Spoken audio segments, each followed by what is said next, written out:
कोई असमंजस की स्थिति नहीं है और गृह मंत्री जी से इस पर बातें नहीं हुई है। हम लोग मान चुके हैं कि वहाँ नीतीश कुमार के नेतृत्व में चुनाव लड़ेंगे और अगला चुनाव 225 सीट जीत के आवेंगे और नीतीश कुमार को ही वहाँ का मुख्यमंत्री हम लोग नामित करेंगे, बनाएंगे। नमस्कार, न्यूज़ फाउंडेशन देख रहे हैं आप। मैं हूँ आपके साथ धीरज सिंह। केंद्रीय मंत्री और हिंदुस्तानी अवाम मोर्चा सेकुलर के संरक्षक जीतन राम मांझी ने आज दिल्ली में केंद्रीय गृह मंत्री अमित शाह से मुलाकात की। बता दें कि यह मुलाकात आगामी बिहार विधानसभा चुनाव को लेकर रही। बता दें कि गृह मंत्री से मुलाकात के बाद केंद्रीय मंत्री जीतन राम मांझी ने दावा किया कि उनसे मुलाकात के दौरान सीट शेयरिंग को लेकर कोई भी बातचीत नहीं की गई। चूँकि जो बिहार बीजेपी के पूर्व प्रदेश अध्यक्ष हैं और बेतिया के जो सांसद हैं संजय जायसवाल ने पहले ही आश्वस्त किया है कि आगामी जून के आखिरी सप्ताह या जुलाई के पहले सप्ताह में एनडीए में सीट शेयरिंग को लेकर बैठक होगी। उसी में बिहार विधानसभा चुनाव को लेकर सीट बंटवारे पर चर्चा की जाएगी। जीतन राम मांझी ने गृह मंत्री से मुलाकात के बाद यह भी दावा किया कि बिहार में कैसे एनडीए एकजुटता के साथ चुनाव लड़े, इन तमाम मसलों पर बातचीत की गई।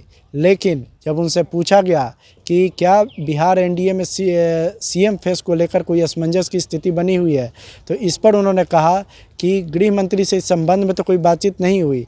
लेकिन उन्होंने दावा किया कि हम लोग पूरी तरह से आश्वस्त हैं और सभी लोगों को यह मालूम है कि नीतीश कुमार के नेतृत्व में ही आगामी बिहार विधानसभा का चुनाव एनडीए उन्हीं के नेतृत्व में लड़ेगा और ना सिर्फ लड़ेगा बल्कि जीत के बाद एक बार फिर से मुख्यमंत्री नीतीश कुमार ही बनेंगे। उन्होंने साफ तौर पे कहा कि एनडीए इस बार बहुत ही अच्छी स्थिति में है और मजबूती से चुनाव लड़कर 225 सीटें जीतकर मुख्यमंत्री नीतीश कुमार एक बार फिर से बिहार में बनने जा रहे हैं। पहले सुनिए जीतन राम मांझी ने गृह मंत्री अमित शाह से मुलाकात कर नीतीश कुमार को लेकर क्या कुछ कहा है, पहले आप ये सुनिए। ट्रिपल इसके बारे में हम अभी कुछ नहीं बोल सकते। सर, सीएम फेस को लेकर असमंजस की स्थिति बनी हुई है, क्या गृह मंत्री जी से इस संबंध में बातचीत? कोई असमंजस की स्थिति नहीं है और गृह मंत्री जी से इस पर बातें नहीं हुई है। हम लोग मान चुके हैं कि वहाँ नीतीश कुमार के नेतृत्व में चुनाव लड़ेंगे और अगला चुनाव 225 सीट जीत के आवेंगे और नीतीश कुमार को ही वहाँ का मुख्यमंत्री हम लोग नामित करेंगे, बनाएंगे,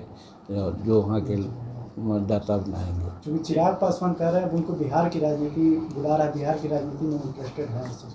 हम भी चिराग पासवान की बात सुने, उन्होंने इस बार नहीं कहा है लेकिन कहा है कि बिहार की राजनीति करेंगे। तो कहीं की कोई राजनीति करेंगे उसमें रोक कहाँ है, जैसी उनकी इच्छा होगी वो करेंगे। लेकिन ये भी उन्होंने कहा कि इस बार हम ऐसा कुछ नहीं करेंगे, हम जहाँ हैं वहाँ हैं। तो आपने सुना कि केंद्रीय मंत्री और हिंदुस्तानी अवाम मोर्चा सेकुलर के संरक्षक जीतन राम मांझी ने साफ तौर पे कहा एनडीए में सीएम फेस को लेकर कोई भी कन्फ्यूजन नहीं है।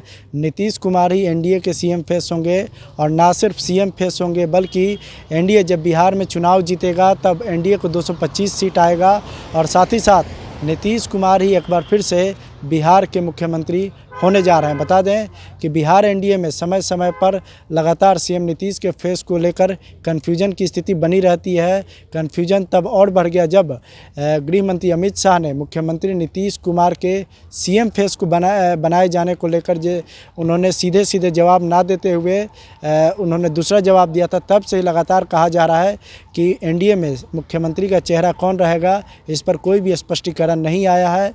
कोई भी भाजपा के शीर्ष नेता या एनडीए के जो शीर्ष नेता है उन्होंने इस संबंध में कोई भी आधिकारिक तौर पर कोई बातचीत नहीं की है। लेकिन केंद्रीय मंत्री जीतन राम मांझी के गृह मंत्री अमित शाह से मुलाकात के बाद यह कहना कि मुख्यमंत्री नीतीश कुमार ही एनडीए के चेहरा होंगे और ना सिर्फ चेहरा होंगे बल्कि चुनाव में जब जीत एनडीए को मिलेगी उसके बाद एक बार फिर से बिहार के मुख्यमंत्री नीतीश कुमार होंगे। यह बयान काफ़ी मायने रखता है चूँकि जीतन राम मांझी एनडीए के जो महत्वपूर्ण घटक दल के नेता है और एनडीए के वरिष्ठ नेताओं में से एक है। ऐसे में उनका बयान साफ तौर पर मायने रखता है कि नीतीश कुमार के चेहरे पर बिहार एनडीए में कोई असमंजस की स्थिति नहीं है।